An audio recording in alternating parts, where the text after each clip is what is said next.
Alors, bonjour tous ceux qui me suivent sur cette chaîne dédiée entièrement au domaine des mines.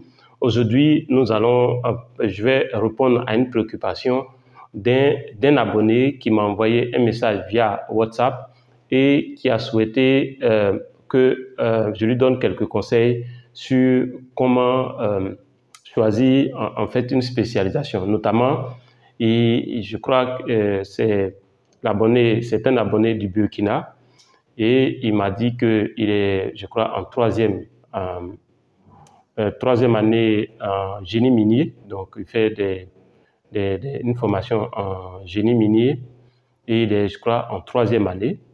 Donc, il compte rentrer en Côte d'Ivoire. Il est né même en Côte d'Ivoire, mais il s'appelle, je crois, Sawadogo. Et donc, certainement, après le bac, il est reparti sur le Burkina Faso pour les études supérieures. Donc, il compte retourner en Côte d'Ivoire, me semble-t-il, l'année prochaine. Et donc, il voudrait il voudrait éventuellement faire une spécialisation dans le domaine du pétrole. Alors, moi, le conseil que je voudrais donner, et donc, cette vidéo-là, c'est pour répondre à cette préoccupation pour que tout le monde, tous ceux qui ont tous les abonnés qui se posent ce genre de questions puissent avoir mon avis là-dessus. Le premier élément, c'est nous faisons des formations dans le but de rentrer sur le marché du travail. Et donc, quand vous faites une formation, ce que vous devez faire, c'est de voir est-ce que la formation dans laquelle je m'oriente, est-ce qu'il y a un marché, est-ce qu'il y a une demande. Moi, c'est le premier élément le premier conseil que je vais vous donner. C'est-à-dire, regardez, est-ce qu'il y a une demande? Est-ce que, quand vous prenez par exemple le domaine global des mines, il y a, si vous voulez, plusieurs étudiants qui sortent des universités, mais il est difficile pour la plupart de trouver ne serait-ce qu'un stage ou un emploi dans une compagnie minière. Beaucoup d'étudiants dans le domaine des mines, notamment les étudiants qui ont fait peut-être des BTS, et je reçois plusieurs messages par rapport à ça, ont du mal à se trouver même le stage. Donc, pour dire que le marché du travail est très réduit dans le domaine des mines. Il est encore plus réduit dans le domaine du pétrole. Par exemple, si vous prenez l'Afrique de l'Ouest, très peu de pays produisent du pétrole. Notamment, je pense, il y a la Côte d'Ivoire qui en produit, il y a le Ghana, il y a, je crois, le Nigeria, qui est le plus gros producteur d'ailleurs, au niveau de l'Afrique de l'Ouest. Mais il y a très peu de pays qui produisent je crois aussi il y a le Sénégal, qui produit du pétrole, mais ce n'est pas, l'offre d'emploi dans le domaine du pétrole est très faible comparée au domaine des mines. Donc, pour moi, je vais pas lui dire de ne pas choisir le domaine pétrolier ou le domaine du pétrole pour se spécialiser, mais mon conseil c'est, comme il est déjà en génie minier, l'idée serait qu'il finisse une troisième année, qu'il parte et qu'il finisse par exemple un master en génie minier, donc se spécialiser dans un élément des mines, donc de génie minier, se spécialiser avec un master, ça lui donne plus de chances encore de trouver du travail dans le domaine des mines. Et lorsqu'il aura fini le master dans le domaine des mines, il peut faire une équivalence pour faire une spécialisation aussi dans le domaine du pétrole ou du gaz. Ce qui fait qu'il va augmenter ses chances de trouver un emploi, que ce soit dans le domaine des mines, que aussi dans le domaine du pétrole. Donc, mon conseil, c'est, pour me résumer dans cette vidéo, c'est que si vous êtes étudiant, la première chose à faire lorsque vous sollicitez une formation, c'est de voir quelle est la demande. Est-ce qu'il y a une demande? C'est comme quelqu'un qui vend du service. Est-ce qu'il y a une demande? S'il y a une demande, ok, comment je peux satisfaire cette demande? Comment je peux satisfaire? C'est-à-dire, je ne vais pas me limiter par exemple à un BTS en mine, mais je vais faire un BTS en mine plus peut-être une spécialisation dans un domaine pointu des mines, ou même une spécialisation dans un domaine en plus de BTS, d'un domaine tel que la sécurité minière, la sécurité sur une plateforme pétrolière, etc. De sorte à me donner un champ d'action, un champ de possibilités plus large que de me mettre dans un carcan et après, ça va être difficile de trouver ne serait-ce qu'un stage. Moi, je connais pour la plupart des étudiants que je connais, c'est qu'ils vont se limiter aux cours, aux formations qu'ils reçoivent, par exemple, surtout les étudiants en BTS, ils vont se limiter uniquement aux cours de BTS. Ils ne vont pas payer des cours de coaching. Aujourd'hui, le marché du travail est devenu tellement sélect que vous ne pouvez pas faire le truc classique et espérer trouver du travail. Or, ce que moi je leur conseille, c'est d'avoir un coach. Pendant que vous êtes encore sur le banc, le coach va vous orienter. Vous allez maîtriser les outils, les éléments dont les compagnies minières ont besoin, de sorte que vous pouvez finir un BTS, mais vous avez un bagage qui dépasse, par exemple, un ingénieur. De sorte que lorsque vous vous retrouvez à un entretien d'embauche, un entretien peut-être de stage ou bien d'embauche dans une entreprise, après l'entretien, qu'on sache que ce gars, il est bon.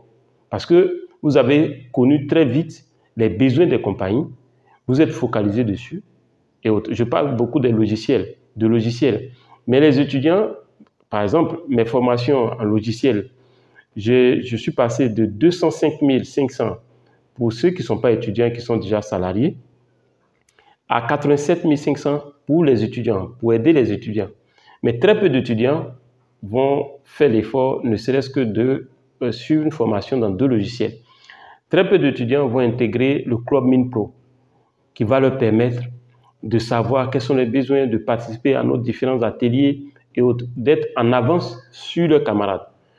Mais beaucoup préfèrent aller suivre le cours, valider les unités de valeur et après, ils ne trouvent même pas le stage. Et ça, je trouve ça déplorable parce que nous sommes en 2024 et vous ne pouvez pas... Le marché du travail est tel que...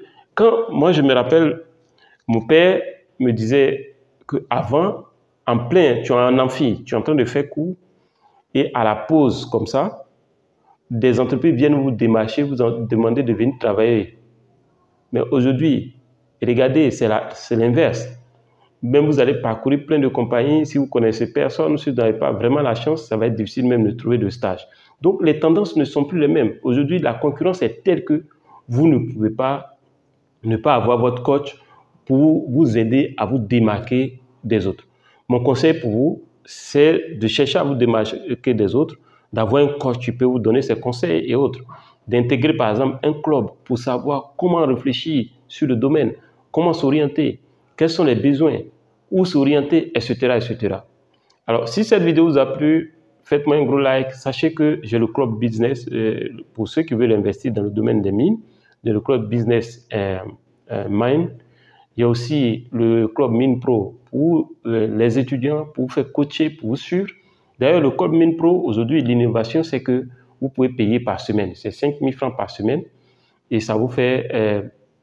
d'ailleurs, au lieu de 25 000 francs par mois, je fais maintenant 5 000 francs par semaine pour que les étudiants puissent, avec 5 000 francs, toute une semaine, participer à nos activités. Si tu veux, tu fais une semaine. La semaine qui suit, si tu n'as pas les 5 000, tu t'en fous. Le jour où tu as les 5 000, tu intègres. Ce n'est pas compliqué, mais vous ne pouvez pas garder le même... Quelqu'un m'a un jour écrit et m'a dit son père, c'était un étudiant lui-même déjà en mine, et son père a fait le domaine des mines et il n'a même pas pu trouver de travail jusqu'à aujourd'hui. Et lui-même, il se posait des questions pour son père. Mais c'est la même chose. C'est-à-dire, tant que vous ne prenez pas en main votre carrière dès maintenant et que vous vous contentez de valider des unités de valeur, dès que vous avez fini de valider, vous allez déchanter. Même les étudiants de l'INP, en son temps, qui trouvaient facilement du travail dans les entreprises, aujourd'hui, la concurrence est telle que même un étudiant qui sort de l'INP peut ne même pas trouver un stage. C'est l'INP même aujourd'hui qui essaie d'avoir quelques accords avec des compagnies minières pour éventuellement aider leurs étudiants, les étudiants qui forment à trouver de stage. Pour vous dire qu'il y a une concurrence rude. Je ne sais pas, mais c'est mon meilleur conseil pour vous. 1. Faites-vous accompagner. Ayez un coach. Acceptez d'intégrer des clubs comme Club MINPRO pour avoir des conseils, pour être à l'avance, pour maîtriser les logiciels, commencer à les apprendre très tôt. De sorte que quand vous arrivez dans une compagnie, vous avez déjà tout le background, vous avez la base, de sorte à, même quand on vous donne un stage, vous êtes tellement performant qu'on peut vous recommander dans une autre compagnie ou bien dans la même compagnie. Si cette vidéo vous a plu, on se dit, regardez dans la description de cette vidéo, j'ai mon numéro WhatsApp. Je vais aussi mettre un lien ou une adresse mail, vous pouvez m'écrire pour intégrer soit le club MINPro, pour intégrer mon club de coaching ou pour aussi, si vous voulez, vous qui regardez cette vidéo, si vous voulez investir dans le domaine, pour intégrer mon coaching Business Mind. Il y a aussi, je suis en train de, on est en train de finaliser l'Académie des mines, donc l'Académie des mines, qui va permettre aux étudiants d'aller pas à pas. Vous continuez votre formation dans les universités, mais au niveau de l'Académie des mines, on va vous former sur des choses précises dont les compagnies minières ont besoin. Si cette vidéo vous a plu, faites-moi un gros like et on se dit à la prochaine vidéo. Je suis Kwasi Justin. Mon objectif est de démocratiser la connaissance.